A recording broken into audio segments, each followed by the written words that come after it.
I was in the conference room of the Hilton Anatole in Dallas, negotiating the sale of 12 Colts for $250. $1. It was 4 in the afternoon on a scorching Tuesday in October. My fingers were sweating against the Mont Blanc pen my late husband gave me 30 years ago. Across the table, 3 buyers from Dubai awaited my final signature. That's when my cell phone vibrated. The name on the screen sent a chill down my spine. Robert, my son. I excused myself and answered, expecting a question about the horses, maybe about the feed running low, anything normal. But my only son's voice sounded different, cold, distant, as if he were reading from a rehearsed script. "Mom, we're moving to Florida tomorrow." My heart skipped a beat. "What do you mean, Robert?" "Tomorrow. But we haven't talked about this." He cut me off, and in that interruption I felt years of distance being thrown in my face. "Your ranch and your horses have already been sold. Goodbye." The world around me blurred. The buyers, the mahogany table, the contracts, everything became a smudge. I tried to breathe, but the air wouldn't come, and then, like a blade twisting in my back, I heard that voice. The voice I had learned to dread over the last 3 years. Jessica, my daughter-in-law. She yelled in the background, and I could feel the venomous smile on her lips. What's she talking about? Finally free of that stubborn old woman? And she laughed. My God, how she laughed. In that second, 80 yin memories exploded in my head. 30 years building that ranch with my own 2 hands. The pre-dawn mornings in the stables when no one believed in me. The calluses that bled. The nights I cried alone after Richard died, with Robert sleeping in the next room.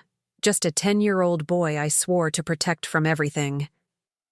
And now he was telling me he had sold my life. But you know what they didn't know? I smiled. Yes, right there with tears threatening to fall, I smiled. Because there's one thing manipulated sons and greedy daughters-in-law never understand. Women like me don't get to be 68 years old, running 790 acres of land, breeding champion horses, without learning how to keep secrets. I gripped the phone tightly and replied in the calmest voice I could manage. "I understand, Robert. But you forgot one thing. Silence on the other end." Jessica now shouted with a thread of nervousness in her voice. "What are you talking about?" And I laughed. I laughed because the ranch they claimed to have sold.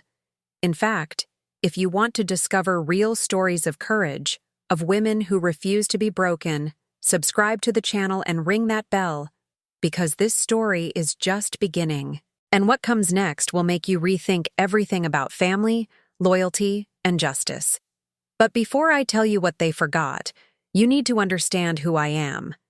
You need to understand how a 38-year-old widow, all alone, transformed 124 acres of dry pasture in the Texas heartland into an empire that had ranchers twice my age asking me for advice.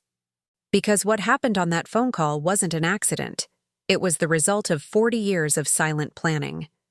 And when you understand that, you'll understand why I didn't just survive that betrayal. I turned it into the worst decision they ever made in their lives. My name is Eleanor Vance, and I wasn't born to be weak. But there was a day when I thought I would be. A day the ground disappeared from under my feet, and I was sure I couldn't get back up. It was a Friday in March, 30 years ago. Richard had just turned 45 the previous Thursday. We had a small party on the porch of our house. Back then, just a simple 3-bedroom construction with leaks in the roof and a poured concrete floor. He was smiling that morning. I remember the smell of brewed coffee mixed with the scent of damp earth coming through the kitchen window. Richard was wearing that faded plaid shirt I always begged him to throw away. He kissed my forehead, called Robert for breakfast, and went out to the stables like he did every morning since we bought those 124 acres. 3 hours later, our neighbor knocked on my door, his face pale. Cerebral aneurysm. Instant. Richard didn't even have time to fall off his horse. The animal sensed it and just stopped, as if it knew its owner was gone. I was 38, Robert was 10, and I had absolutely nothing besides 124 acres of dry pasture, 17 skinny cattle, a $50,000 debt at the bank, and a son who woke up every night crying, calling for his father. The people in town talked. Oh, how they talked. Eleanor will have to sell everything, poor thing. All alone with a boy, no profession, no education. Give it 6 months and she'll be back at her mother's house. I heard every word, swallowed every prediction of my failure like it was poison. And you know what I did? I woke up at 4 a.m. the day after the funeral. I put on Richard's leather boots, which were too big for my feet. I pulled on his work gloves and went to the stables alone. My hands bled that first week. My back screamed in pain every night. I knew absolutely nothing about managing cattle, about pasture rotation, about dewormers or mineral supplements. But I learned. My God, how I learned. I woke up when it was still dark. Robert had breakfast alone before school because I was already in the fields. I'd come back with dirt under my nails, bruises on my arms from holding fence posts, with sunburns that peeled my skin until it bled. There was one day, I'll never forget it. I sat down on the barn floor, looked at my hands full of calluses and sores, and I cried. I cried with rage. I cried because I was exhausted. I cried because no one would teach me. Because the men at the co-op laughed at the little widow who wanted to play rancher. Because the bank manager treated me like a child asking for candy money. But you know what I did after I cried? I got up, wiped my tears, and went back to work. In the first 5 years, I paid off the debt. All of it, dollar by dollar. I sold calves. I saved on everything. My clothes, my shoes, my food. Robert wore his school uniform until it was threadbare. I'd patch it up at night. We ate rice, beans, and eggs almost every day. Luxury was a chicken on Sundays. But I didn't give up. Slowly, the ranch began to breathe. I bought more cattle. I learned about bovine genetics from a veterinarian who took pity on me and taught me for free. I read books, took correspondence courses. I became obsessed. Every dollar that came in, I reinvested. And then, 15 years ago, I had an idea. I saw a magnificent Tennessee walking horse for the first time at an agricultural fair in Dallas. It was a stunning animal. Golden coat, elegant posture, that smooth, rhythmic gait that looked like a dance. The owner was asking $75, war dollars, a fortune. I only had $20. 0 saved from 5 years of lean cows. I negotiated. I begged. I offered to pay in installments. He laughed at me. So, I showed him my accounting books. I showed him how, by myself, I had turned a failing ranch into a productive one.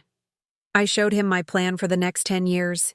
He sold her to me and even gave me a discount. $65. That mare, Morning Star, changed my life. In 3 years, she gave me 4 foals. I started entering shows. I won awards. My name began to circulate in the market. Eleanor Vance, the Tennessee walking horse breeder from Texas. Wealthy ranchers called me. Buyers came from California, from Kentucky, even from Florida. 7 years ago, I sold a champion colt for $1.5 million. Me, the widow who was supposed to fail. Me, the woman who knew nothing. Me, who sewed her son's torn uniform by lamplight to save on electricity. I bought more land, renovated the house, built modern stables, hired staff. My ranch went from 124 to 790 acres. I became a benchmark. Men who had laughed at me came to ask for my advice.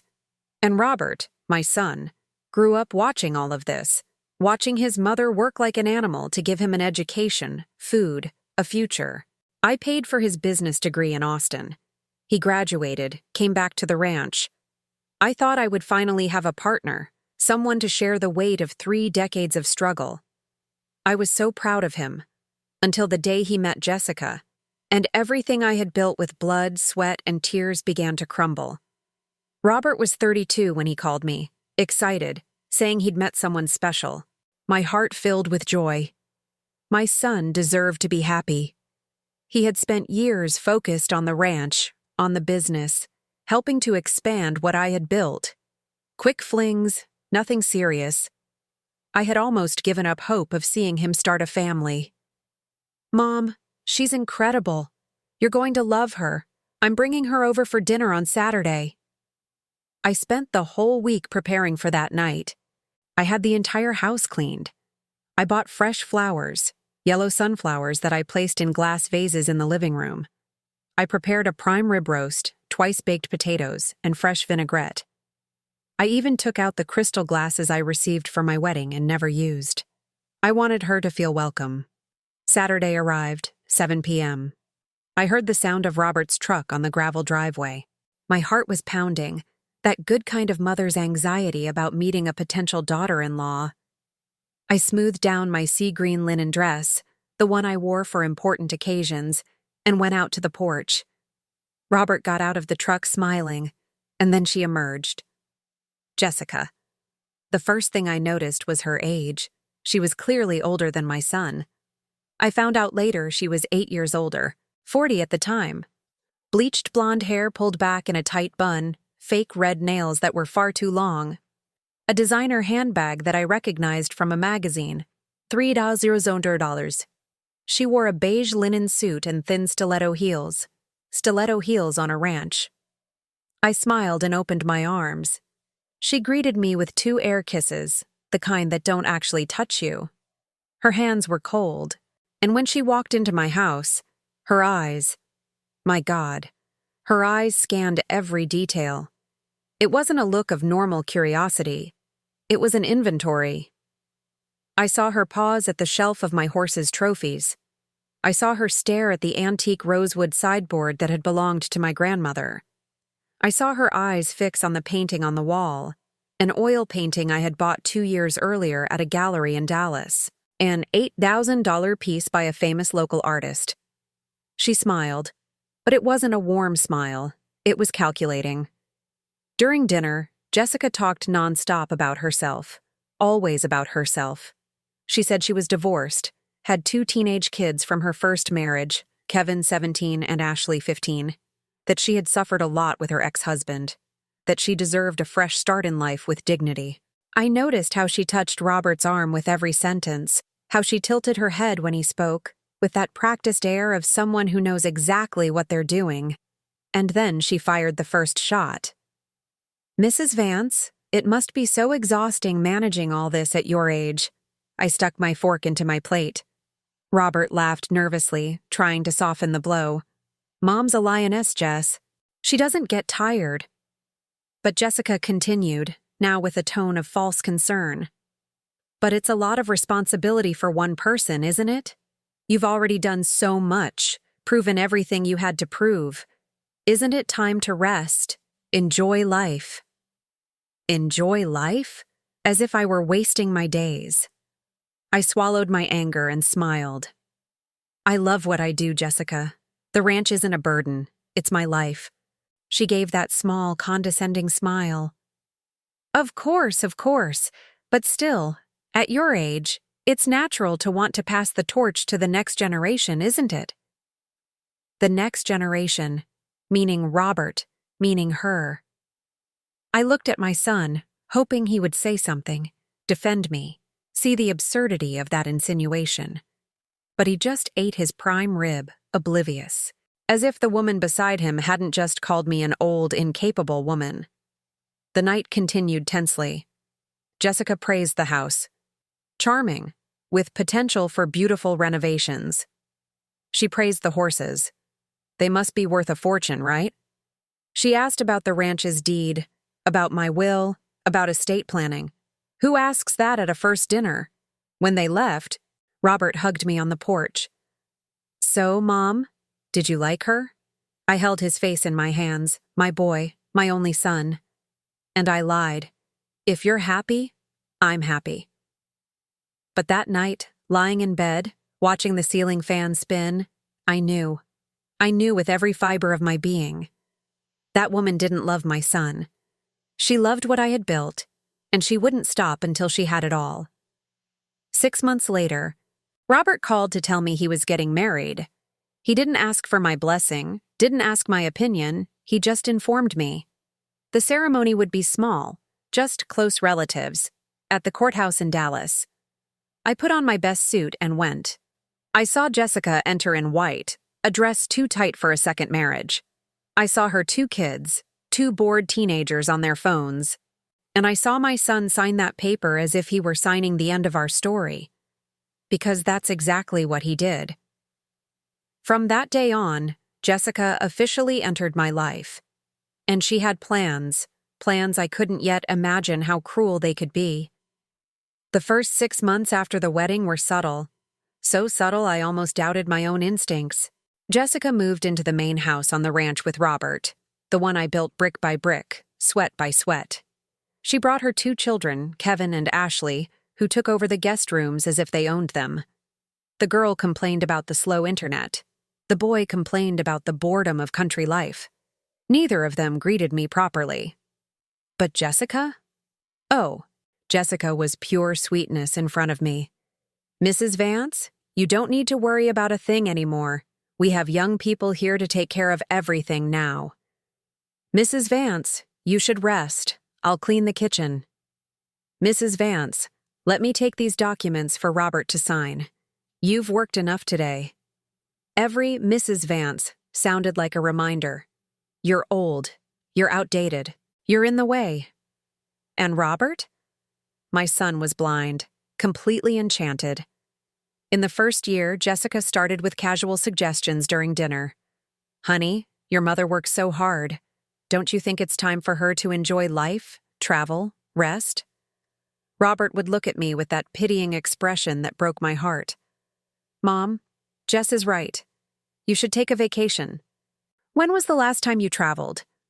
I would grip my fork tightly. Travel. I hadn't taken a vacation in 25 years because I didn't want to, because my ranch was my life, my horses were my joy. But explaining that to someone who has never built anything from scratch is impossible. I'm fine, son. I don't need a vacation. Jessica would sigh, giving Robert that understanding little smile, as if to say, see? She's just stubborn. In the second year, things escalated. Jessica started organizing family meetings. Her, Robert, her 2 kids, and me. Yes, meetings in my own home to discuss the future of the ranch. I remember the first one like it was yesterday, a Sunday afternoon after lunch. Jessica brought a folder of documents, placed it on the living room table, and said in a syrupy voice, Mrs. Vance, we need to talk about estate planning. You're not going to live forever, God forbid, but we have to think about the continuity of the business. My blood ran cold. Robert added, like a trained parrot, Yeah, Mom, we need to get organized. You're 66. It's natural to think about this. Natural. I was 66 and woke up at 5 a.m. to ride. I closed $500,000 deals by myself. My mind was sharper than any 30-year-old's. But Jessica continued, now with fake tears glistening in her eyes. We worry so much about you. Carrying this weight alone must be exhausting. She knew exactly which buttons to push. I started noticing small changes. Documents I left in the office would disappear. Contracts I needed to sign would go missing. Robert began making decisions without consulting me. He sold 3 breeding mares without telling me. When I questioned him, he replied, Mom, you were sleeping. I didn't want to wake you. You need to rest more. Rest, that damned word. And then, one Tuesday afternoon, I found it. I was looking for a feed purchase contract in the office when I saw papers on the printer, papers no one had put away. I picked them up without much thought, and my world fell apart. It was a power of attorney. A full, irrevocable power of attorney, stripping me of financial control of the ranch, transferring all administrative powers to Robert and Jessica. My knees buckled. I sat in the leather office chair, the same chair Richard used to sit in, where I had sat for 30 years and read it 3 times. The grantor, Eleanor Vance, in full possession of her mental faculties, but considering her advanced age and need for rest. Advanced age. Need for rest. As if I were a senile old woman who couldn't even sign her own name. The next page was even worse. A plan for the gradual transition of administration, where I would be gently phased out of operational decisions and become merely an honorary consultant. Honorary consultant on the ranch I built. I put the papers away. I said nothing. Not yet. Because I needed to understand just how deep this betrayal went. And I found out. 2 weeks later, during lunch, Jessica dropped the bomb in front of her children, as if it were the most natural thing in the world. Mrs. Vance, Robert and I were thinking, wouldn't you like to have your own little place, an apartment in the city? More practical, close to everything, without the responsibility here. Kevin, the stepson, added with that cynical smirk of someone who'd been prepped. Yeah, Grandma L.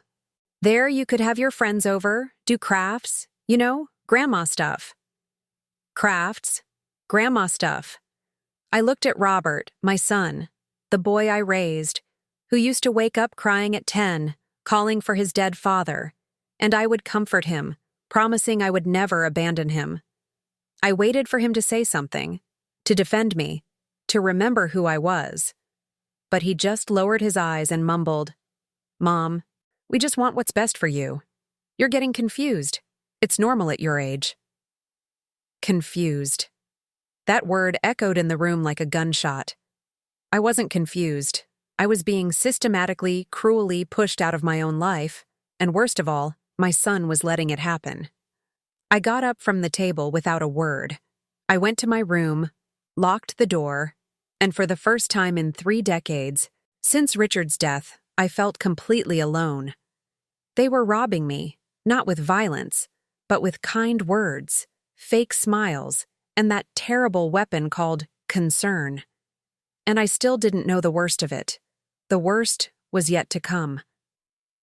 A month passed since that lunch, a month in which I pretended I was accepting my new role.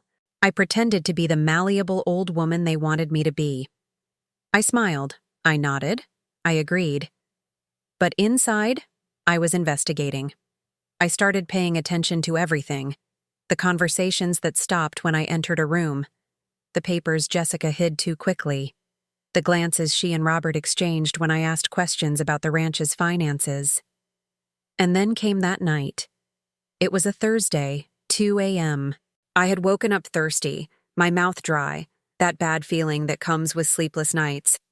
I went down to the kitchen in my nightgown and slippers, stepping quietly so as not to wake anyone. The house was silent, but as I passed the hallway leading to the office, I heard hushed, tense voices. They were coming from the guest room at the back. Jessica and Robert were in there, arguing. My heart sped up. I stood frozen in the dark hallway, barefoot on the cold floor, listening. Robert, you're too soft. We should have gotten the final power of attorney by now. Jessica's voice was filled with anger. None of the fake sweetness she used with me. Jess, my mother isn't an idiot. If I push too hard, she'll get suspicious. So what? She's old, confused. Who's going to believe her? Every word was a stab. Look, the plan is working. Slowly, but it's working. In a few more months, she'll sign whatever we want. Jessica let out a short, bitter laugh. A few more months, Robert? I don't have a few more months. My debts are maxed out. $85,000 on credit cards you don't even know exist. I need this ranch sold now. My stomach churned. You promised me you didn't have any more debt. And you promised me your mother would be easy to handle. But the stubborn old woman still clings to this ranch like she owns it for life. A heavy silence. Then Robert spoke, and what came out of his mouth destroyed me. As soon as we get the final power of attorney, we sell everything and move to Orlando as planned. My mom can stay in the small apartment I bought in the city, 750 square feet, 2 bedrooms. She'll eventually accept it. She won't have a choice.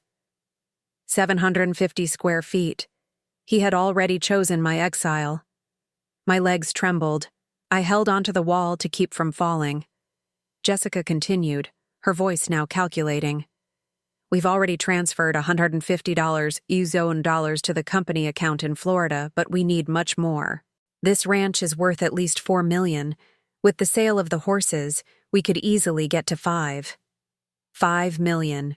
They had already calculated the price of my life. And what about my kids, Jess? Kevin and Ashley will get a share too. She laughed, a laugh that chilled my soul. Of course, honey. I've already promised them $100, $1 each. They'll open the businesses they've always wanted. It's only fair, right? After all, they'll be your official stepchildren, part of the family. Part of the family. While I, the mother who raised Robert alone, would be discarded in a 750-square-foot apartment. I stood there, petrified in the dark, listening to the full plan unfold. Jessica had convinced Robert to open an LLC in Florida. They had already funneled $150, 00 there. Money Robert had access to as the ranch's temporary administrator. Temporary administrator. The title I had given him, trusting that my son would never steal from me. But it got worse. Robert, that buyer from Dallas is pushing. He wants to close the sale of the ranch by the end of the month. $8 million cash. My heart stopped. But the ranch isn't in her name yet. How are we going to sell? Jessica's answer was a venomous whisper. It's already taken care of, honey. You signed her power of attorney last week, remember? I just adjusted a few details. We forged her signature on 2 transfer documents. The notary is my cousin's friend. He won't ask questions. Forged. My signature. Document forgery. A federal crime. And my son had agreed to it. Jess, that's risky. Risky is staying in this misery being your own mother's employee. You're 35, Robert. It's time you had your own life. Employee. She called my son an employee on the ranch he helped me build. What if she finds out? Jessica laughed. That laugh I will never forget. Who's going to believe a 68-year-old woman against signed and notarized documents? We just need to hold on for 3 more weeks. 3 weeks and we'll be in Orlando, starting over, with $5 million in the bank, without that controlling witch micromanaging your every move. Witch. That was the word she used for the woman who had opened her home, her table, her heart to her. I backed away slowly, step by step, until I was back in my room. I closed the door carefully, sat on the edge of the bed, and I didn't cry. I didn't cry because tears wouldn't solve anything. Tears wouldn't get back $150,000. Tears wouldn't stop the fraudulent sale of my ranch. I looked at the picture of Richard on my nightstand. My husband, dead for 30 years, who left me with a 10-year-old son and a promise. Take care of our boy, Eleanor. Make him a good man. I had tried, my God. How I had tried. But somewhere, between the years and that woman's manipulations, I lost my son. Or maybe he was never who I thought he was. But one thing I knew, I wasn't going down without a fight. Because if 30 years of struggle had taught me anything, it was this. Eleanor Vance was not a woman to surrender, and that viper sleeping in the back room. She had just signed her own death warrant. I decided not to confront them. Not yet. Because when you know the punch is coming before it lands, you have power. You have choices. You can plan. But I had to act fast. The next morning, I called my old lawyer, Arthur Harrison, a 62-year-old man who had known me for 20 years. I explained everything, every detail of the conversation I'd overheard. He was silent for 10 long seconds. Eleanor, this is extremely serious. Forgery of a signature, embezzlement, fraud. Your son could go to prison. I know, but I need concrete evidence before I act. Do you want me to investigate? I do, but discreetly. No one can know, especially not Robert. Arthur sighed. Consider it done. I hung up and looked out the kitchen window. Jessica was on the porch, painting her nails red, laughing on the phone with someone, probably telling a friend how she was about to become a millionaire. In that moment, I promised myself, this woman would pay. And so would Robert. But before I could assemble my full strategy, my birthday arrived. 68 years old. Jessica insisted on throwing a small, intimate party for me. Just family and a few of her close friends, people I had never seen before in my life. I tried to refuse, but Robert begged, "Mom, Jess wants to do something special for you. She loves you so much." Loves me. What a cruel joke. I accepted because, at that point, I was collecting ammunition. Every word, every fake gesture, every humiliation, it would all be used against them. The lunch was on a Sunday, at noon. Jessica decorated the table with artificial flower arrangements, tacky, hot pink plastic lilies that I hated. She served a reheated lasagna and bought a store-bought cake from the bakery with that overly sweet frosting. 10 people arrived. Jessica's friends, a couple of businessmen from Dallas, 2 of her friends who couldn't stop taking selfies, her cousin, the one with the corrupt notary, superficial, loud people who barely knew my name. I sat at the head of the table, in my own house, like a guest. And then it began. During lunch, Jessica raised her glass of cheap wine and made a loud toast for everyone to hear. "I want to toast to Mrs. Vance, who turned 68 today. A woman of, how can I put it, a lot of grit, right? Built this whole ranch by herself after she was widowed." People applauded politely. She continued, now with that pitying tone that made me want to scream. "But every strong woman needs to know when to stop, right, everyone? Mrs. Vance has done so much, proven so much. Now it's time to rest and let us, the new generation, take care of everything." Her friends nodded in agreement, making those poor thing faces. One of them, a bottle blonde in her late 40s, added, "Oh, it's true. My mother was like that, so stubborn. She didn't want to let go of the company. Until one day we had to. Commit her. For her own good, you know?" Commit her. The word hung in the air like poison. Jessica smiled. That smile. "Well, we hope it doesn't come to that with Mrs. Vance. But sometimes old age brings confusion, doesn't it? It's natural." I looked at Robert, waiting, pleading for him to say something, to defend his mother, to remind these people who I was. But he just took a sip of his wine, staring at his plate. Coward. The worst part came at cake time. Jessica brought that cloying thing from the kitchen, singing Happy Birthday by herself. No one joined in. She placed it in front of me and said, loud enough for the whole table to hear, "Come on, Mrs. Vance. Make a wish for the old folks. Enjoy it while you still have the breath." Laughter. Laughter from the whole table, as if I were a joke, a relic, a useless old woman being tolerated in her own home. I blew out the candles. I didn't make a wish. What for? At that moment, I had no hope for anything. When lunch ended, I tried to talk about the ranch, about an important contract that needed closing, about the horses that needed veterinary attention. Jessica interrupted me, clapping her hands as if speaking to a stubborn child. "Mrs. Vance, you don't need to worry about those things now. It's your birthday. Besides, Robert is already taking care of everything. He's the administrator now. Remember?"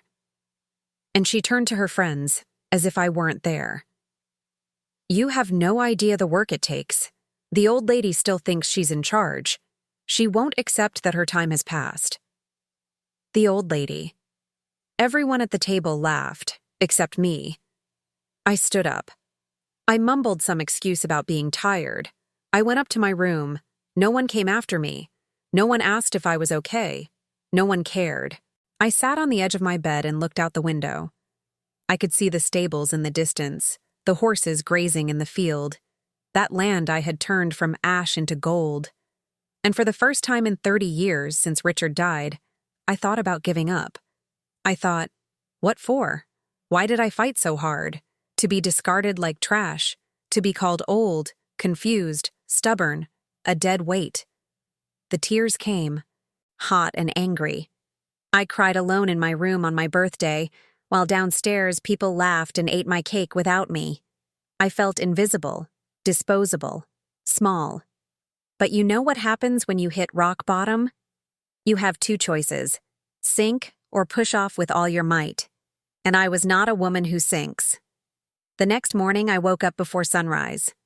I put on my riding clothes, pulled on my worn boots, and went to the stable. Because there was someone there who still saw me for who I really was. Someone who would remind me who I had always been. The sky still had that gray tint that comes before dawn when I reached the main stable.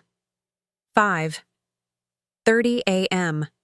The crisp June air cut my skin, but I needed to be there.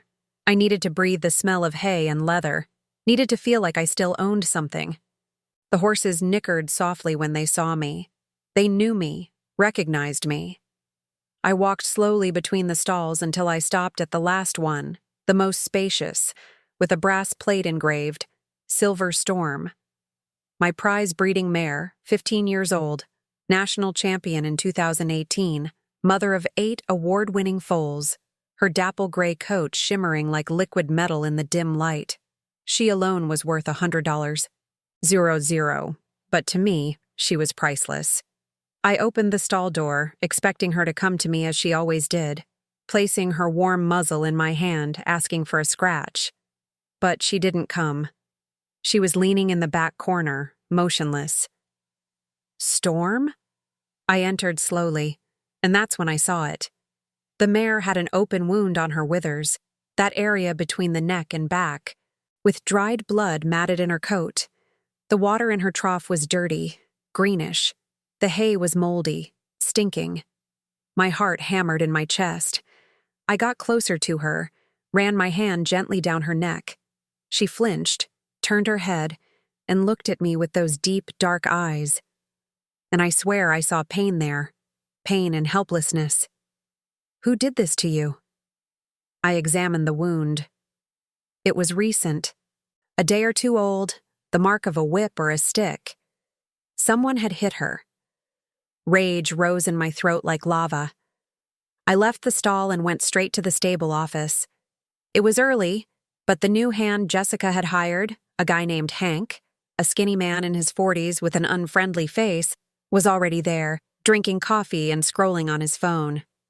I knocked on the door. He looked up, bored. "Who's taking care of Silverstorm?" He shrugged. "Me, I guess." "Then explain the wound she has." Hank stood up, annoyed, as if I were interrupting his day. "That mare's being stubborn. Wouldn't go into the chute yesterday for cleaning. Had to give her a few whacks." A few whacks. On my national champion. On my Storm. My voice came out ice cold. "Get your things. You're fired." He laughed in my face. "You can't fire me. Mrs. Hayes hired me. She's the boss now." She's the boss now. Those 5 words were like a punch to the gut. But then something inside me broke. I don't know if it was the humiliation from the day before. I don't know if it was seeing my mare hurt. I don't know if it was hearing that worm say someone else was in charge of my ranch. But something snapped. And what came out wasn't the tired, humiliated, invisible woman. It was Eleanor Vance, the woman who turned dust into an empire. I took 2 steps toward him. I looked him dead in the eye with an intensity that wiped the smirk off his face. "I didn't ask who hired you," I said. "You're fired. Get your things and get off my property before I call the police for animal cruelty." He tried to argue, but I didn't let him. I picked up the phone, dialed the ranch foreman, Sam, a trusted man who had worked with me for 18 years, and ordered, "Sam, Hank is leaving now. Escort him to the gate. And from now on, no one is hired or fired without my authorization." No one. Hank left, fuming, muttering under his breath. I didn't care. I went back to the stable, to Storm. I spent the next 2 hours taking care of her personally. I cleaned the wound with saline and antibiotic ointment. I changed the water, put in fresh hay. I brushed every inch of her coat, speaking softly, apologizing for letting this happen. And as I did that, feeling the warmth of the mare's body, the strong smell of the stable, the sun rising through the window, something in me reignited. Storm rested her muzzle on my shoulder, that simple gesture she always made, her way of saying, "It's okay, I'm here." That's when I understood. That mare was 15 years old, She had been a champion, produced valuable offspring, built a legacy. And still, she fought back when she was mistreated. She didn't surrender, didn't accept it passively. If she could fight, so could I. I pressed my forehead against hers, closed my eyes, and made a promise. No one is ever going to hurt you again, and no one is ever going to hurt me again. I left the stable at 8 a.m. with a sharp, clear, determined mind. I went straight into town. I drove the 35 miles to Dallas without stopping. I walked into Arthur Harrison's office without an appointment. He was in a meeting, but when his secretary said it was urgent, he saw me immediately.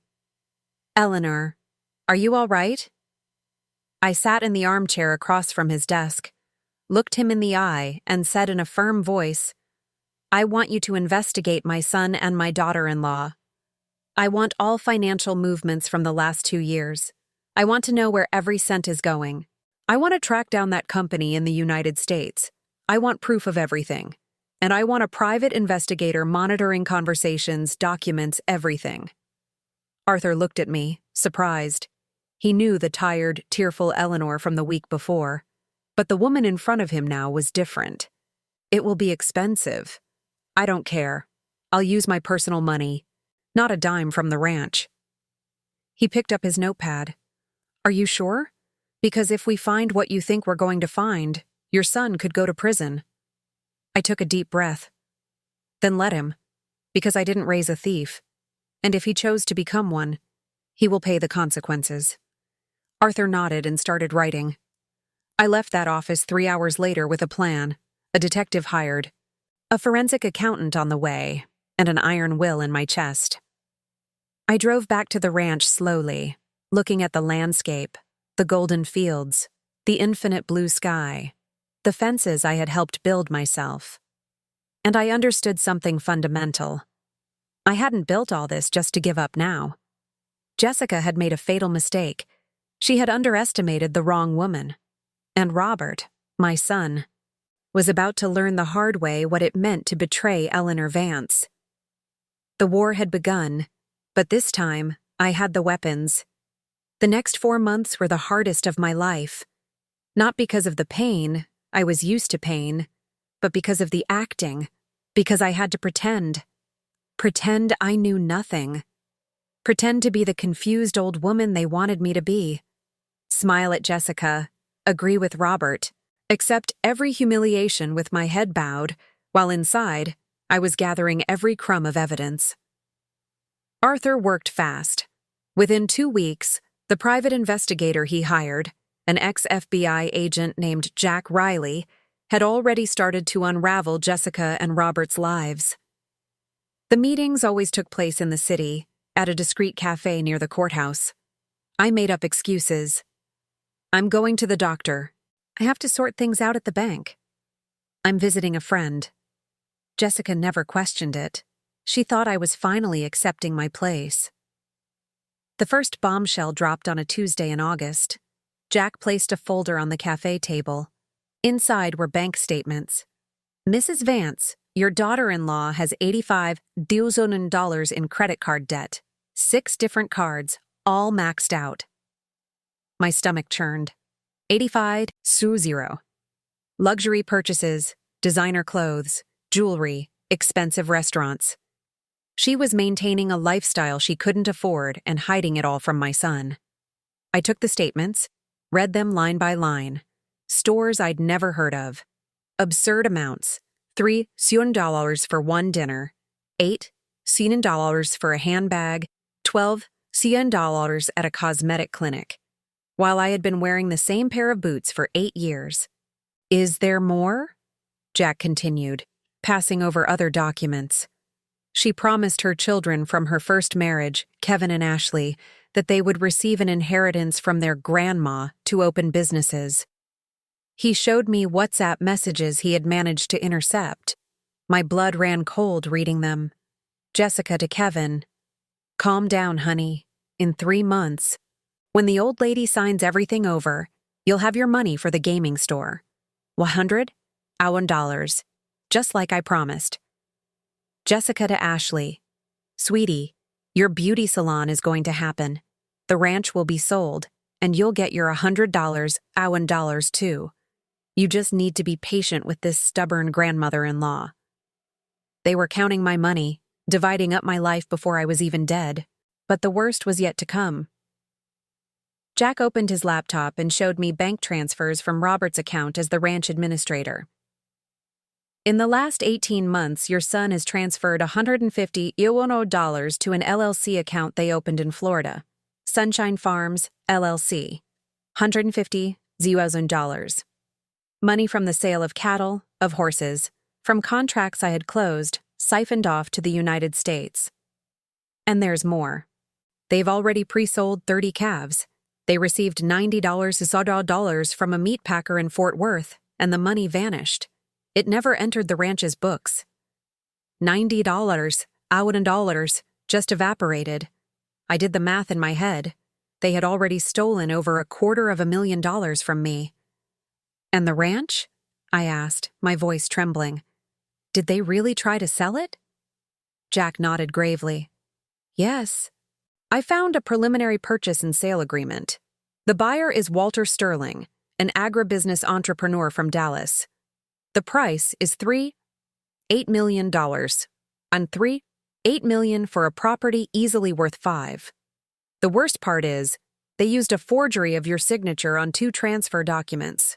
I've already had a handwriting expert analyze it. It's a clumsy forgery. But it was notarized by a corrupt official, your daughter-in-law's cousin. A crime. A federal crime. My son had committed a crime. I took a deep breath, my hands shaking. Jack noticed and placed his hand over mine. Mrs. Vance, I know this is hard, but you need to decide. Do you want to proceed with this? Because if we do, your son will face criminal charges. I looked out the cafe window, saw people passing on the street, normal people living normal lives, and I thought, I could have had that. A peaceful old age, a grateful son, respect. But no, I had to be here, discovering that my own flesh and blood was betraying me. I want all the evidence, I replied firmly. Recordings, documents, witnesses, everything. Jack smiled. Not a happy smile, but a smile of respect. We're already on it. We've installed listening devices in the ranch office under a court order, all legal. In the last 3 weeks, we've recorded 12 hours of conversations between Jessica and Robert. Detailed planning of how they'll divide the money, how they'll convince you to sign an irrevocable power of attorney, how they'll settle you in a small apartment while they live in the United States. Settle me. As if I were a piece of old furniture that no longer served a purpose. In the following weeks, Jack brought more, much more. Recorded conversations of Jessica calling Robert weak and manipulable to her friends. A secret bank account where she deposited money from small ranch sales that Robert authorized. Messages from her to her ex-husband, borrowing money because the new fool hasn't released all the mother-in-law's cash yet. Fool. She called my son a fool, and most shockingly, I discovered that Jessica had planned everything even before the wedding. She had researched Robert, found out about the ranch, about my assets. She had approached him purposefully, a calculated scam. My son wasn't seduced, he was hunted. But that didn't absolve him. Because at some point, he chose the money. He chose the manipulative wife. He chose to betray me. At the end of November, 4 months after I started the investigation, Jack handed me a flash drive. It's all here, Mrs. Vance. Enough evidence to arrest them both. Fraud, forgery, embezzlement. Your lawyer can file a criminal complaint.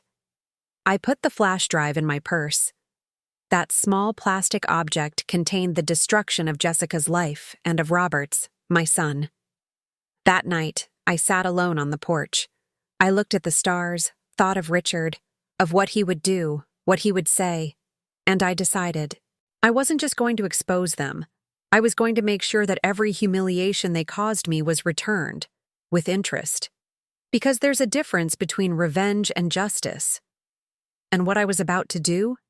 It was pure justice. December arrived with a suffocating heat, the kind of heat that makes the asphalt melt, that makes the air shimmer, that dries your throat just by breathing. I was in Dallas, in the conference room of the Hilton Anatole, closing the sale of 12 Colts to 3 buyers from Dubai. $250 OR. One of the biggest contracts of the year. The Montblanc pen was in my hand, ready to sign. It was 4 p.m. when my cell phone vibrated on the table. Robert, my son. My heart tightened, not because I was afraid, but because I knew. After 4 months of investigating, I knew something was coming. Arthur had warned me that morning. Eleanor, they've sped things up. The buyer for the ranch is pushing. It could happen any moment. I excused myself from the buyers and answered. Hello? Robert's voice sounded different. It didn't have that sun-like tone. It was cold, distant, as if he were reading a speech Jessica had written for him. Mom? We're moving to Florida tomorrow. My stomach twisted. Tomorrow. They were so certain they had already bought the tickets. What do you mean, Robert? Tomorrow? We haven't talked about... He cut me off, didn't even let me finish. Your ranch and your horses have already been sold. Goodbye. That word. Goodbye. Not, see you later. Not, we'll talk. Goodbye. As if he were discarding me, erasing me from his life. The buyers at the table blurred. My vision swam. I had to grab the edge of the chair to keep from swaying. And then came that voice. The voice I had learned to hate more than anything in the world. Jessica yelled in the background, away from the phone, but I heard every venomous word. What's she talking about? Finally free of that stubborn old woman? And she laughed. That sharp, triumphant laugh, as if she had won a war, as if I were just an obstacle that had finally been removed from her path. In that second, it all came at once. The 30 years of sweaty, pre-dawn mornings in the stables after Richard died, the bleeding hands from raising fences, the scraped knees from planting every tree on that ranch, the nights I skipped dinner to save money for Robert's college tuition. The pride I felt when he graduated, when he came back to help me. All of it, thrown in the trash because of a greedy woman and a weak son. But you know what happened? Instead of collapsing, instead of crying, something inside me smiled. Because for 4 months, while they were planning to destroy me, I was one step ahead. I had proof, recordings, documents, witnesses. I knew about every stolen cent, every lie told, every forged signature, and they had no idea. I took a deep breath, wiped away the tear that threatened to fall. I looked at the 3 buyers who were watching me with concern. I gave them a nod to signal everything was fine and answered my son in the calmest voice I could muster. Almost sweet, almost motherly. I understand, Robert, but you forgot one thing. Silence on the other end of the line. I could feel the confusion, the nervousness, the sense that something was wrong. Jessica shouted again, now with a thread of desperation in her voice. What are you talking about? And I smiled, a genuine smile, because it was going to be so delicious to dismantle their charade. You sold the ranch, is that it? Robert stammered. Yes. For $8 million. The buyer already paid a $500,000 deposit. It's all settled. A $500,000 deposit. Money they had already pocketed. Money they would have to return. And the horses. You sold them too? All of them. Except for Storm, because she's old. No one wanted her. Old like me. And the paperwork? Is it all in order? Silence. A heavy silence. It is, Mom, all signed and notarized. A lie. I knew it was a lie. I knew they had forged my signature. I knew the notary was corrupt. I knew everything. I see. A long pause. They expected me to freak out, to cry, to beg. But I just said calmly, Robert, there's a problem with what you just told me. I heard Jessica whisper something in the background. I heard the panic starting to crack her voice. What problem, Mom? I looked out the hotel window. The December sun was scorching the Dallas sky. People were walking on the street, oblivious to the drama unfolding on that call. "The ranch you sold, it's not in my name, son." Absolute silence. "What do you mean?" "It never has been. And if you had asked me before you forged my signature, I would have told you." I heard something fall on the other end. Maybe a glass. Maybe their hope.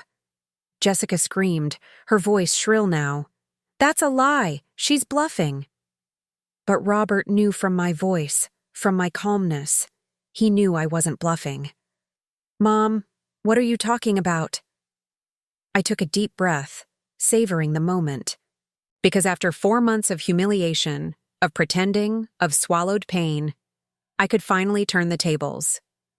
40 years ago, when your father died, I put the entire property in the name of a family holding company, created with my father, the lawyer Augustus Vance, for security, for fear of the land disputes that were happening back then. A deathly silence. "You never had the legal power to sell anything, Robert. All those powers of attorney you have are limited. Day-to-day operations, buying supplies, hiring staff, nothing more." Jessica screamed something I couldn't understand. She sounded like a wounded animal. "The deed you used to sell the ranch is a forgery. The buyer who paid a $500 $1 deposit is going to want his money back, with a 40% penalty, according to the contract I had my lawyer review." I paused, letting that sink in. "Which means you'll have to return $700, $0. Money you don't have." Robert started to stammer, his voice broken, desperate. "Mom, I didn't," Jessica said. You thought I was a foolish old woman." Silence. "You thought you could rob me, humiliate me, and dump me in a 750-square-foot apartment while you lived off my money in the United States?" I heard Jessica sobbing in the background. Not tears of remorse, but tears of desperation at having lost. "Robert, I'm going to give you some motherly advice. Get a lawyer, a good one. Because what you've done is called fraud and forgery, and I have proof of everything." I hung up. My hands were shaking, but not from fear. From relief, from justice. The buyers were staring at me, mouths agape. I smiled at them, picked up my pen, and signed the contract. "My apologies for the interruption, gentlemen. Family matters." The war was over, but the sentencing was just beginning. 3 days after that phone call, I sent a message to Robert. Short, direct, cold. "I need you and Jessica to come to the ranch tomorrow. 10 a.m., urgent matter regarding the property transfer. Bring the sale documents." He replied in 5 minutes. "Okay, Mom, we'll be there." Of course they would. They still thought they had a chance to fix the lie, to convince me everything was fine, to manipulate me one more time. But what they didn't know was that I wasn't alone.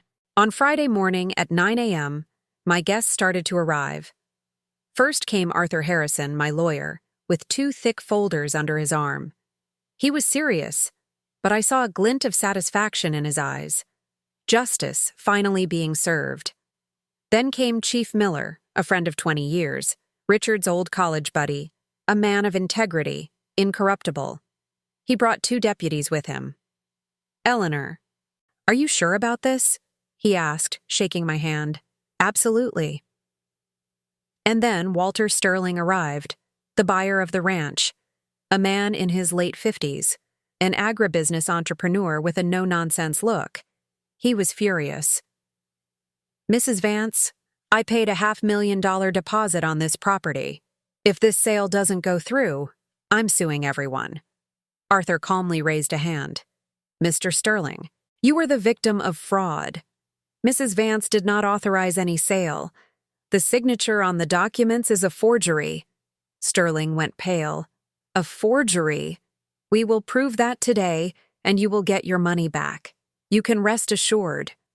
At 10 a.m. sharp, I heard the sound of Robert's car on the gravel driveway. We were all in the main living room. Me, sitting in the leather armchair Richard loved. Arthur to my right, Chief Miller to my left, the two deputies standing in the background, Walter sitting in another armchair, arms crossed. Robert and Jessica walked in from the porch. They were beaming, smiling. Robert wore a light-colored dress shirt, jeans, new shoes. Jessica was in a pink dress, perfect makeup, that victorious smirk on her face. She was carrying a folder, probably with the plane tickets to Miami, deposit slips, dreams of wealth. But when they opened the living room door and saw all those people, the smiles died. Jessica froze. So did Robert. Their eyes darted from person to person, trying to understand. "Mom, what's going on here?" There was fear in Robert's voice. He recognized the police chief, saw the uniformed deputies. Jessica tried to play it cool, forcing a nervous laugh. "Mrs. Vance, what is this meeting? Weren't we just supposed to sign the final documents?" I didn't answer. I just pointed to the empty chairs in front of the coffee table. "Sit." It wasn't an invitation, it was an order. They sat. Jessica tried to hold Robert's hand, but he was trembling. Arthur opened the first folder, took out a thick envelope and placed it on the table. "Let's start with the basics," he said in a prosecutor's voice. "Robert Vance and Jessica Hayes Vance, you attempted to sell a property that does not belong to you. You used a forged signature on public documents. You embezzled over $250,000 in funds from the ranch for personal accounts." Jessica jumped up aggressively. "That's a lie. We have power of attorney. Robert is the administrator." Arthur didn't even blink. "A limited power of attorney for day-to-day operations. Never, at any point, was there authorization for the sale of assets." He pulled out another document, a certificate. "The Silver Creek Ranch belongs to the Vance & Sons Agriculture Holding, LLC, registered in 1985, with Eleanor Vance as the majority shareholder. Robert holds a 10% share, an inheritance from his father, but has no decision-making power over the sale or alienation of assets." Robert went as white as a sheet. "But, Mom, you never told me." "You never asked," I replied coldly.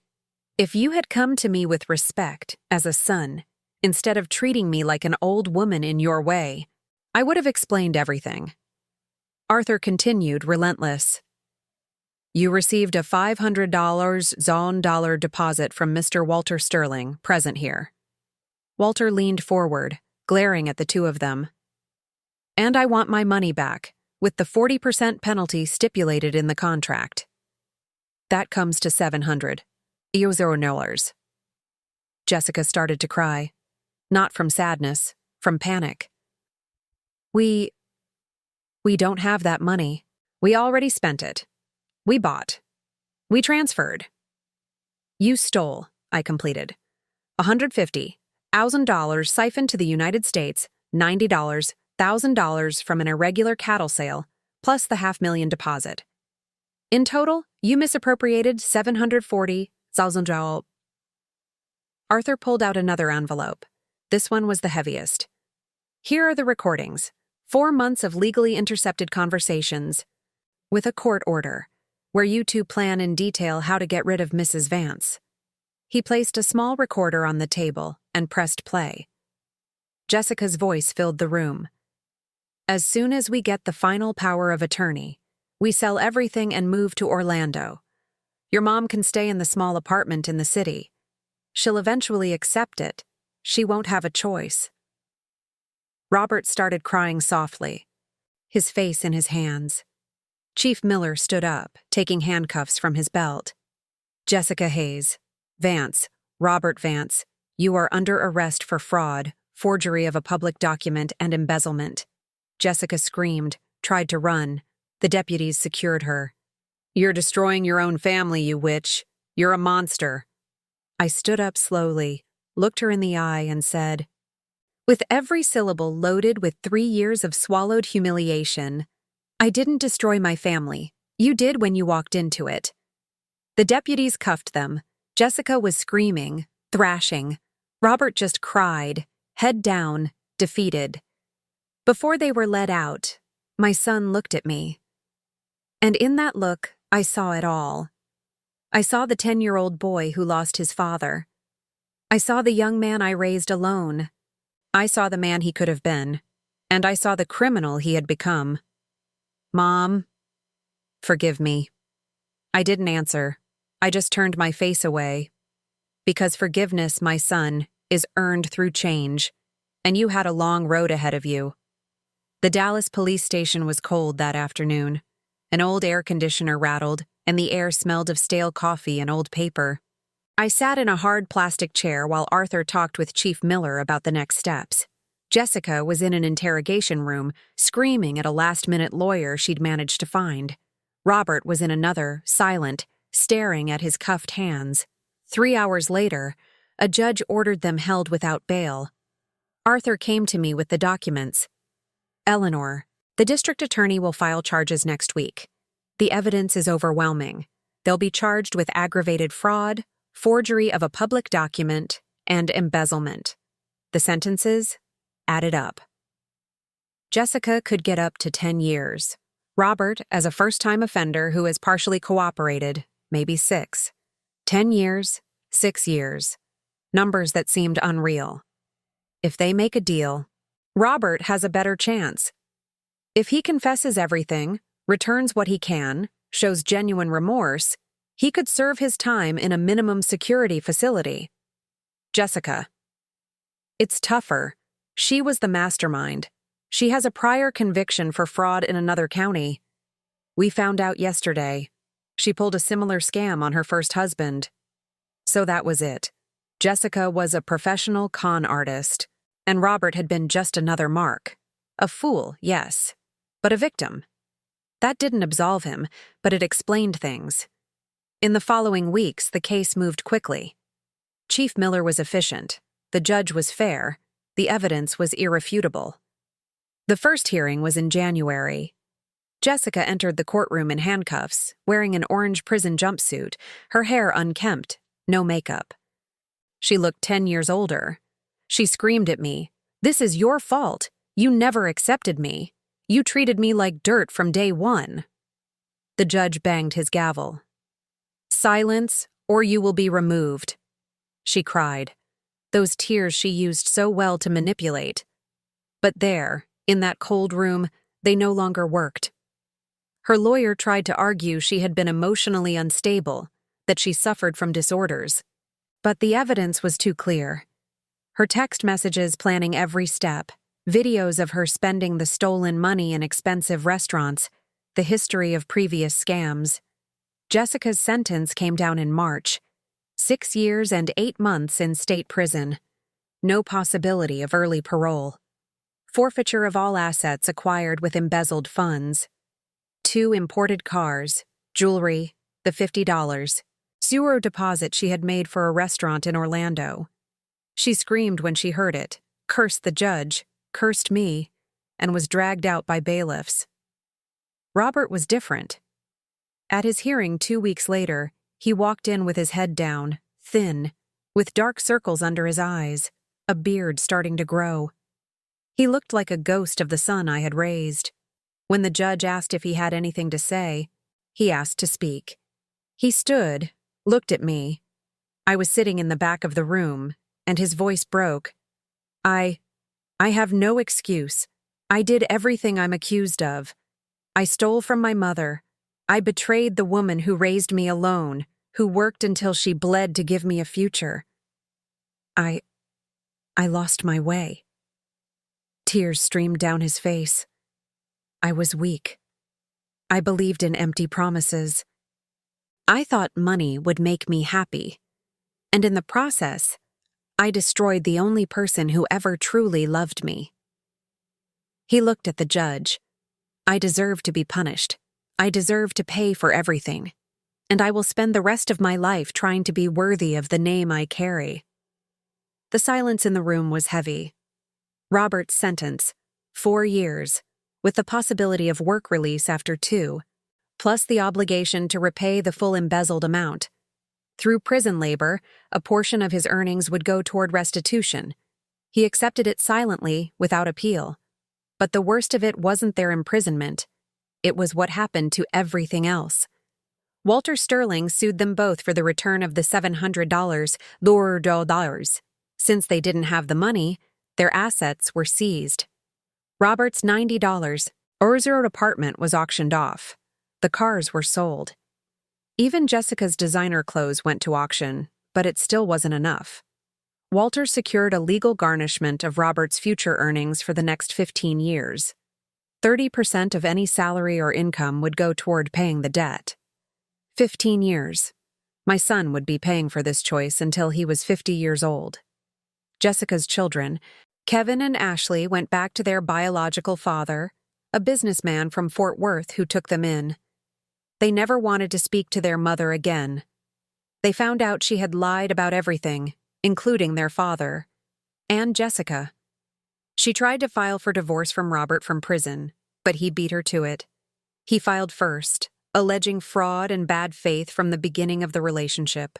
The divorce was finalized in 2 months, with no division of assets. There were no assets to divide. He discovered the debts she had hidden from him, the €85 on credit cards, plus loans from loan sharks. In total, over $120 in debt was hers alone. And she would leave prison owing all of it, with nothing and no one. In April, 6 months after the arrest, I received a letter. It was from Robert. I opened it with trembling hands. "Mom, I don't expect you to forgive me. I don't expect you to ever look at me the way you used to. But I need you to know. You saved me. You saved me from myself, from the horrible man I was becoming. Lying in this bunk every night, I think about everything you did for me and how I repaid you with betrayal. I'll get out of here in 2 years if I maintain good behavior, and when I do, I will work. I will pay back every cent I stole. I will rebuild my character, even if it takes the rest of my life, because you deserve a better son. And I will become that man. With love and shame, Robert." I folded the letter, put it in a drawer, and for the first time in months, I cried. Not from sadness, not from anger, but from hope. Because my son had finally woken up. The first few months after the sentences were strange. The ranch kept running. It always did, because I never stopped. But there was a different kind of silence. The rooms that Jessica, Robert, and the stepchildren had occupied were now empty. I had everything cleaned. I donated her clothes to charity. Sold the furniture she had bought with stolen money. Every cent went back into the ranch's accounts. I had my house back, but I was also alone again. For the first few weeks, I couldn't bring myself to visit Robert. Arthur asked if I wanted to go, but I always made excuses. "I'm busy with the horses. I need to close some contracts. It's not the right time." The truth was, I was afraid. Afraid of looking at my son through that visitation glass and seeing the boy I raised. Afraid of feeling pity. Afraid of weakening. But in May, 3 months after he was incarcerated, I found the courage. It was a Tuesday. I drove to the correctional facility outside of Huntsville. A gray building, bars, barbed wire, the place where my son now slept. I went through security, left my purse, phone, everything. I entered the visitation room, iron tables, uncomfortable chairs, the smell of cheap disinfectant. And then he walked in. My God, he was so thin. Robert wore a beige uniform, his head shaved, clean-shaven. He had deep circles under his eyes, his shoulders slumped. But when he saw me, something flickered in his eyes. Not happiness, shame mixed with relief. He sat down across from me. He didn't know where to put his hands. "Mom." I stayed silent. I just looked at him. "Thank you for coming. I thought I'd never see you again." His voice was hoarse, as if he'd been crying a lot. "How are you?" I asked. Not out of politeness, but because, even after everything, he was still my son. "Surviving. I work in the kitchen, wake up at 5, make 400 meals a day. I earn minimum wage. 30% goes to pay the debt to Walter. I save the rest. He looked at his own calloused hands. For the first time in my life, I'm paying my bills with money I earned. And you know what's strangest? I feel clean. I didn't respond. I wasn't ready to console him yet. Mom, I know I destroyed everything. I know you'll never forgive me. But I need you to know. Jessica is asking me to testify against you, saying you fabricated evidence, that you manipulated everything. Her lawyer approached me. My stomach tightened. And what did you say? He looked me in the eye, and for the first time in years, I saw honesty there. I said no, that all the evidence is real, that I committed the crimes I'm accused of, and that if she wants to try to use me again, she can forget it. I took a deep breath. Why did you do it, Robert? Why did you choose her over me? He lowered his head, and the tears came. Because I felt important. For the first time, someone looked at me like I was special, not just Eleanor Vance's son. She made me feel like I was the boss, the powerful one, and I was too foolish to see she only wanted your money. A heavy silence. But the blame isn't just hers, Mom. It's mine. I chose to believe the lies because it was easier than facing the truth, that I was never half the person you are. And instead of working to be better, I wanted to tear you down. Those words cut me, but they were true. You're right, I said calmly. You were weak, cowardly. You chose the easy way. He nodded, crying. But you know what else. You are still my son, and I don't give up on my family. He looked up, surprised. It doesn't mean I've forgotten. It doesn't mean everything is okay. But it means that if you truly change, if you prove it with actions and not words, then maybe one day we can rebuild something. Robert cried openly, his face in his hands. I will prove it, Mom. I swear to God. I'll get out of here. I'll work. I'll pay back every cent. I'll become the man you deserved me to be. I left that visit with a heavy heart, but it was less broken. The following months were about small reconstructions. I visited Robert once a month, always brief conversations. He told me about his work in the kitchen, about the courses he was taking in prison, business administration, ranch management, even an ethics course. He was trying.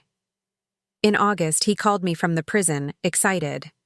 Mom, I've been approved for work release. I'll be able to work outside during the day and come back to sleep. I found a job at a nearby agricultural co-op. A salary of $3,500 a month. $3,500. A pittance compared to what he could have earned at the ranch, but it was honest. I'm proud of you, I said, and it was true. In November, a year after his imprisonment, Robert called me crying. Mom, Jessica's appeal was denied. 6 years and 8 months upheld. And she asked me to help her. Said she still loves me, that we were victims of you. My blood ran cold. And what did you say? I told her the only love she ever had was for your ranch, not for me, and that I never want to see her face again. I hung up the phone and smiled. My son was finally, truly waking up. In December, when he completed a year and a half on work release, he called me with a question. Mom, when I get out for good in 2 years, do you think one day I could come back to the ranch? I was silent. Not as an owner, not as an administrator, as an employee, a ranch hand. I want to learn again, from the ground up, like you learned when Dad died.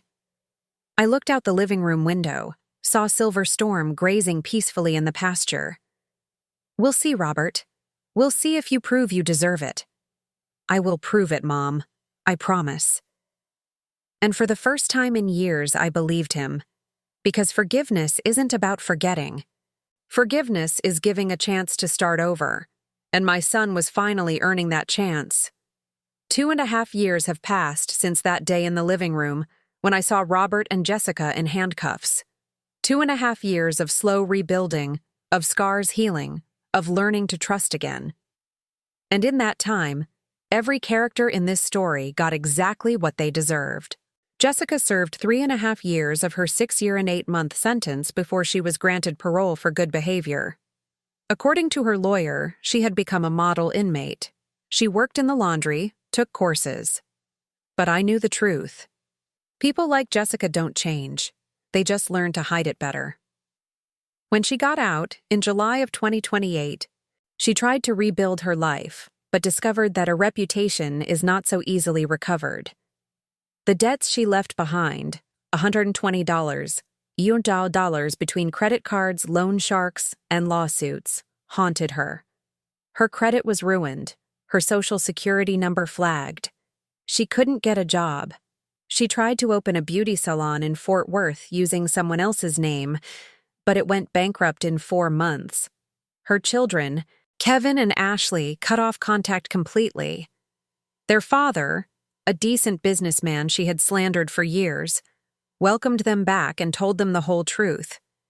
They discovered their mother had always been manipulative, that her first marriage had ended over similar scams, that they had been used as pawns in a larger strategy.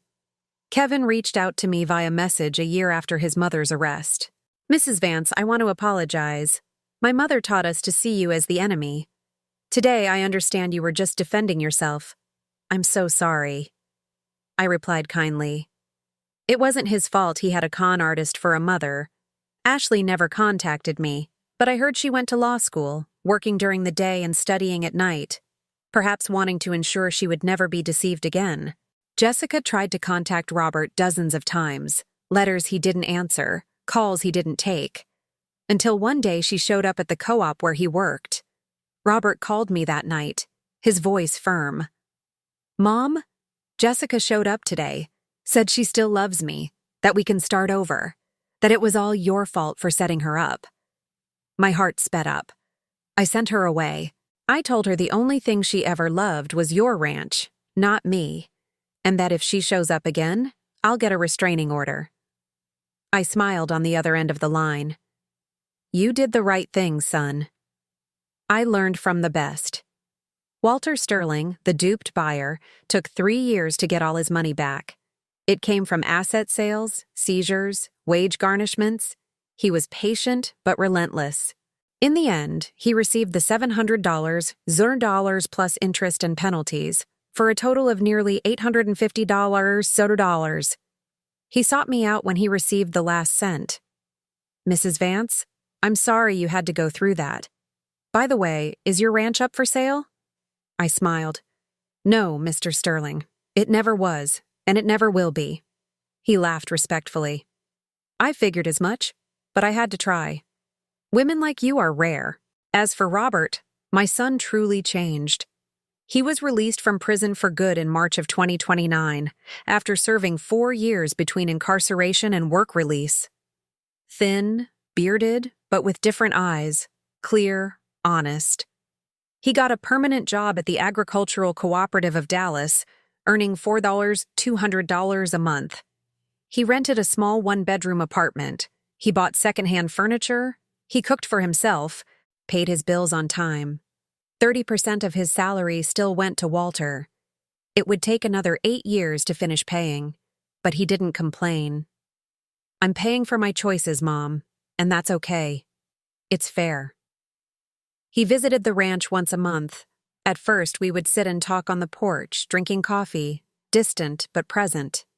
He never asked for money, never asked for favors, just wanted to rebuild our relationship. And slowly, brick by brick, we began to rebuild. In June of 2029, he asked if he could spend a weekend at the ranch, not in the main house, but in the employee quarters. He said he wanted to help with the horses, for free, just to remember what it was like. I agreed. That Saturday, he woke up at 5 a.m. with me, went to the stable, cleaned the stalls, washed the horses, changed the hay. He came back with his hands dirty, his clothes wet, and the biggest smile I had seen on his face in years. I forgot how good this feels. We had lunch together, talked about the horses, about genetics, about plans for the next breeding season. We didn't talk about the past. We didn't need to. Before he left on Sunday night, he hugged me. A long, tight hug. Thank you for not giving up on me, Mom. Mothers never give up, son. We just wait for our children to wake up. At the end of 2029, Robert was in a new relationship with a veterinarian from the co-op, a simple, honest woman 2 years younger than him. He introduced me nervously. Mom, this is Letitia. She knows everything about my past, my mistakes, my prison time, and she still wanted to get to know me. I looked at the young woman. She was pretty in a simple way, hair tied back, no makeup, calloused hands from work. She greeted me with genuine respect, no falseness. Mrs. Vance, it's an honor to meet you. Robert talks about you a lot. Good things, I hope, I joked. She smiled. Honest things. And that's better than good things. I liked her instantly. I turned my attention back to the ranch. It remained productive, profitable. In 2029, we grossed $2 million, my best year ever. I bought another 100 adjacent acres. I invested in new technology for the stables. I trained a team of 5 young, dedicated employees. The ranch no longer needed me to survive, but I still needed it. Because that land wasn't just a business. It was my identity. It was everything I had built with blood and sweat when the world said I would fail. And looking back on these 2.5 years, I realized something. I hadn't just saved my ranch. I had saved my son. I had saved my own dignity. And I had proven that women like me don't give up. No matter the age, no matter the pain, no matter the betrayal. Because dignity isn't something you're given. It's something you earn every day, by getting up, by fighting, by resisting, and when necessary, by fighting back. In January of 2030, I turned 71. I woke up on my birthday morning, made my coffee, and sat on the porch watching the sun rise over the golden fields of the ranch. Silver Storm was grazing peacefully near the stable. She was 18 now, retired from breeding, living out her final days in peace. And I made a decision. A decision about the future, about legacy, about what truly mattered. I called Arthur for a meeting. He arrived with his worn leather briefcase, those reading glasses hanging from his neck, and a curious smile. Eleanor, you said it was urgent. Is everything all right? It's wonderful, Arthur. But I need to change a few things in my estate plan. He opened his briefcase, took out a pen. I'm listening. I took a deep breath and explained my plan. 40% of the ranch, including 320 acres of land, the main stable, and 6 breeding mares, would be donated to create the Richard Vance Institute for Women in Rural Entrepreneurship, a nonprofit organization dedicated to teaching women, widows, divorcees, or those in vulnerable situations, how to work in agribusiness. Free courses in cattle management, horse breeding, rural administration, financial management. Everything I had to learn alone, through pain, these women would learn with support, structure, and dignity. I want it to be something that outlives me, I explained. Something that shows other women that it doesn't matter how old you are. It doesn't matter if you're alone. You can rebuild your life. Arthur smiled, emotional. Richard would be so proud. I know. The remaining 60%, the main house, the rest of the land, the champion horses, all financial assets, would be placed in an irrevocable trust.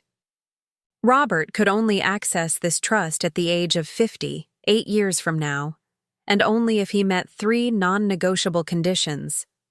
First, he had to prove a change of character through continuous honest work for a minimum of 8 years, with no debt, no lawsuits, no scams. Second, he had to finish paying off all remaining debts to Walter Sterling. Third, he had to work as a volunteer at the Richard Vance Institute for at least 2 years, teaching young people about the mistakes he made and the consequences of wrong choices. And if he doesn't meet these conditions, Arthur asked, then the trust will be dissolved and all assets will go to the Institute. Robert will receive nothing. Arthur wrote it all down, then looked up. Are you sure? It's a tough decision. I am absolutely sure, because if there's one thing I've learned in all these years, it's that an inheritance isn't given, it's earned. My son needs to prove he is worthy of the name he carries. The documents were signed in February, notarized, irrevocable. I told Robert during one of his visits to the ranch on a quiet Sunday. We were on the porch drinking lemonade when I placed the papers on the table. "Son, I need to show you something." He read them page by page. When he finished, he had tears in his eyes. "Mom, I didn't expect anything, after everything I did." "I know. But it's not about what you expect, it's about what you deserve. And so far, you're on the right path. Keep it up for the next 8 years, and this legacy will be yours." He held my hand. "I won't disappoint you again, I swear." "I know." The creation of the Institute was announced in March. I insisted on a small ceremony, just local press and a few female ranchers from the region whom I respected. I spoke at the microphone, nervous. I've never liked the spotlight, but firm. This institute bears my husband's name, Richard Vance, because it was with him that I learned the meaning of partnership. But it carries on my work, showing women that we don't need permission to rebuild our lives. We need courage, knowledge, and support. 23 women enrolled in the first class, widows, divorcees, single mothers. The youngest was 28, the oldest 62. I taught the first few weeks myself. I taught them about horses, about land, about contracts. I told them my story without embellishment, without victimhood, just the facts. At the end of my talk, a 50-year-old woman raised her hand, crying. "Mrs. Vance, my husband died 3 years ago, left me with debts and an abandoned farm. I thought I was going to lose everything.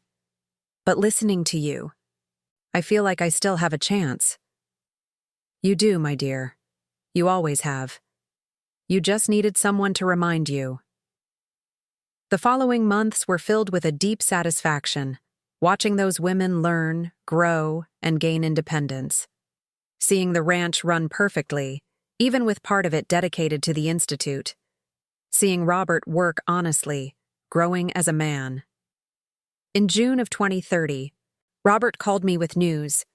"Mom, Letitia is pregnant." My heart stopped. "You're going to be a grandmother." A grandmother, after everything, after the pain, the betrayal, the rebuilding, I was going to be a grandmother. "I'm happy, son, so happy." "Mom, I want my son or daughter to grow up knowing their grandmother, knowing the story of how you fought, so they can learn from an early age. Dignity is not negotiable." I hung up and cried. Good tears, tears of fulfillment. Today, sitting on the porch of this ranch I built with blood and sweat, I look back and see the complete journey. I saw the worst betrayal a mother can suffer, but I also saw the most beautiful redemption a son can achieve. I learned that family isn't just about blood. It's about respect, loyalty, and mutual effort. I learned that forgiveness isn't weakness, it's strength. But forgiveness without change isn't forgiveness. It's permission to be hurt again. I learned that women like me, 71-year-old women with wrinkles, with calloused hands, with stories of pain, are not disposable. We are essential. Because we carry a wisdom that can only be gained by living and fighting and resisting. Every morning, I wake up at 5, make my coffee, go to the stables, greet Silverstorm, and I am grateful to be alive, healthy, and strong. Because as long as I breathe, this ranch will thrive. And when I'm gone, I will leave a legacy greater than land and horses. I will leave stories of resistance, of dignity, of women who refuse to bow down. And that, my son has finally understood, is priceless. December 2030. 71 years, 7 months, and 14 days of my life. Sitting on the ranch porch, a cup of hot coffee in my hands, I watch my grandson, Theo, 3 months old, sleeping peacefully in Robert's arms.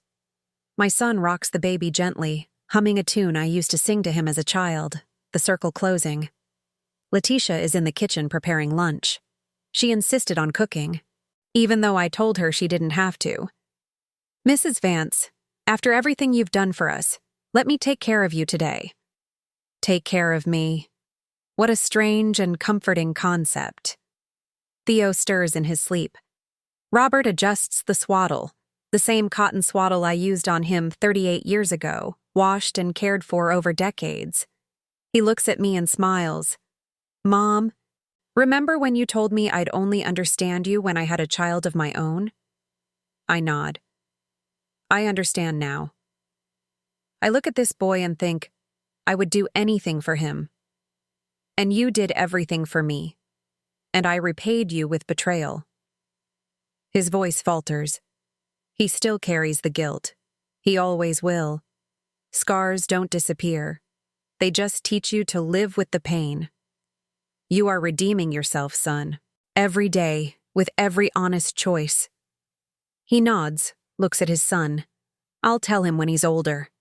I'll tell him about the horrible man I was and about the incredible grandmother who saved me from myself.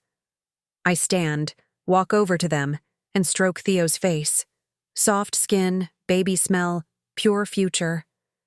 And I whisper, you were born into a family that knows pain, but also knows redemption. Never forget that. In the last few months, so much has changed.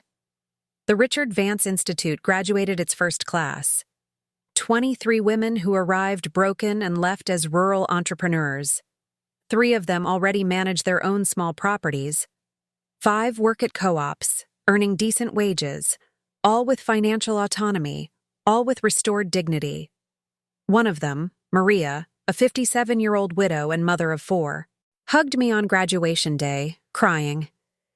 Mrs. Vance, you taught me I don't need a man to survive. I need knowledge and courage. You always had both, Maria. You just needed someone to remind you. Robert completed 6 years of honest work at the co-op. He was promoted to supervisor, a salary of $7,200 a month. He saves 40% every month. He plans to buy a small plot of land in 2 years to start his own small, humble cattle operation. His own. He finished paying off Walter Sterling in September. An 8-year debt, settled. On the day of the final payment, he called me, crying with relief. It's over, Mom. I'm free. Finally, free. And he started volunteering at the Institute. Every Saturday, he spends the day teaching young people about rural administration, and at the end, he tells his story. The story of the son who had everything and threw it away. The story of the man who was arrested for stealing from his own mother. The story of redemption, earned day by day. The young people listen in silence, some with tears, because the truth hurts, but it also teaches. Jessica has disappeared. I heard she's in some small town in West Texas, working in a roadside diner. Alone, no money, no children, no nothing. I don't feel pity. I don't feel anger. I feel nothing. Because she was just a passing storm in my life, and storms pass. What remains is the structure you built to withstand them. Today, looking around, I see what really matters. I see my son holding his son with true love. I see my ranch productive, prosperous, with dedicated young employees. I see the Institute graduating dozens of women every year. I see Silver Storm grazing in peace, old but dignified. I see my life, a life that could have ended in bitterness, but one I chose to rebuild with purpose. Sometimes when I'm alone, I go back to that moment, that phone call. Mom, we're moving to Florida tomorrow. Your ranch and your horses have already been sold. Goodbye. I remember my heart breaking, the feeling of being disposable, of not mattering. But I also remember what came next, the silent investigation, the discovery of the evidence, the moment I turned the tables. And I understand now that phone call wasn't my destruction. It was my awakening. Because there is a strength in women like me, women who have been underestimated, discarded, called old, stubborn, obstacles, that is impossible to measure. It is the strength of someone who built everything from scratch, who survived the impossible, who refused to give up when the entire world said she should. Theo wakes up and starts to cry. Robert, still learning, fusses with him nervously. I take the baby from his arms, place him against my chest, and the crying stops instantly. "How do you do that?" Robert asks in awe. 71 years of practice, son. 71 years of learning that sometimes all someone needs is to feel they're not alone. I look down at Theo's tiny face. He watches me with those dark, newborn eyes, trying to understand the world, and I whisper to him, but also to myself, "You're going to grow up hearing stories about your grandmother. Some true, some exaggerated. But I want you to know the most important truth. I'm not special. I am just a woman who refused to be broken. And you, my love, you come from a long line of resilience. Don't you ever forget it. Life isn't made of perfect, happy endings. It's made of scars that become wisdom, of losses that become strength, of betrayals that become boundaries, and of new beginnings that become legacies." Today, at 71, I am not afraid of the future. I am not afraid of aging. I am not afraid of being forgotten. Because as long as there is one woman who reads my story and thinks, "I can do that too," I have lived right. As long as there is one son who learns from his own mistakes, I have taught right. As long as there is a ranch that prospers through honest work, I have built right. I am Eleanor Vance. I am 71 years old, and this is the story of how I refuse to let them steal my dignity. Because dignity, my love, is not something you are given. It is something you decide every single day to keep, against everything and everyone. And when you make that decision, no one, absolutely no one, can take it from you. If this story touched your heart, if you know someone who needed to hear this, leave a comment telling us where you're watching from. I want to know if this story reached you, wherever you are. Because stories of resistance need to be shared so that other women know you are not alone, and you are stronger than you imagine. Comment where you are watching me from now.